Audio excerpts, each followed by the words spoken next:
Kasi yung kung sa lesunan niya sukat kung kamari September kita yung mga Singerband High School की छात्र सिंह सिल्लांग ना उम्बुम दो सुबह पजाके नमे पांचों पे मसीदा हराव दुना लेंग बिरंग के बाद आई की नुसिरवा छात्र छात्री सिंह की इमा बाबा अमसुंग माती वाली मता खुदे मकोरिना हवाई हमोई दोंगी वेलकम तौजरी टाइम का लेकिन भी रिबा आई का पुन्ना बताओ मिलने बा किजिंग बा पुसु आई ना नवीसी का मरी लेना ना हराव पाउडर पिजरी but हंगाम से साथी का बजाय ये ममतंदा तय मसों हंगाम से मथवा यावंदा आदि असीबो वैना हंगाम से बोले हैं अतो दी मसीह के असीब हंगाम से माँ की ममल लगी का ममल लगता है क्या ममल लगे मसक का सुझे बता कुछ कुमें का सुझे बता कोई न मगन तवा तवा तभी तो मसों मामा तो मतवा याव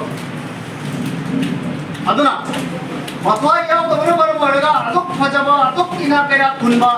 मामा सुमपा सुमत तवा फजबा हाँ भरत मतुन का सुवा तवा अदुबु कहीं भी सांगाम नो अदुम हाय ना आई कोई भी होई बस शिशु कोई हिंदी में कोई कुछ मत से मसेशिदा लाइक से याव तो बता दी कोई आई ना अदना लाइक से वो करी हाय स्कॉलरशिप मया ममना अखंड नहीं मया ममना एजुकेशन की डिफिनेशन दी अदो अखोई था फायदे की है ना चना बा अमका लई करी है ना भी definition से इंग्लिश दा education is nothing but the manifestation of the divine perfection that already present in mankind करी है ना अखोई मियोई बस है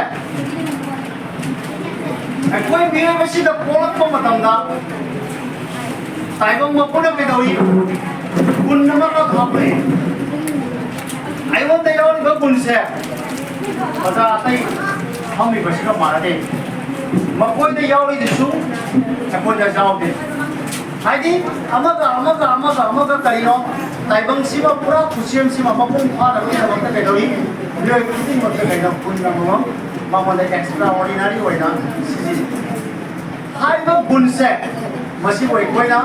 मापांडा उनको प्रमुख पसंद मसी कोई ना अदरा हाई वो लाइक से आई कोई वीडियो ये वो ना दिखो की तबक्ता आई कोई दरकार दी अदरा आई शाम सुमानी देर में शासु साई नांग ले रही बजाज से ताली नरोय शाम ताली नरोय अदरा आई ना मसी की उम्बुम दो इशुआ बजागे नमिशिदा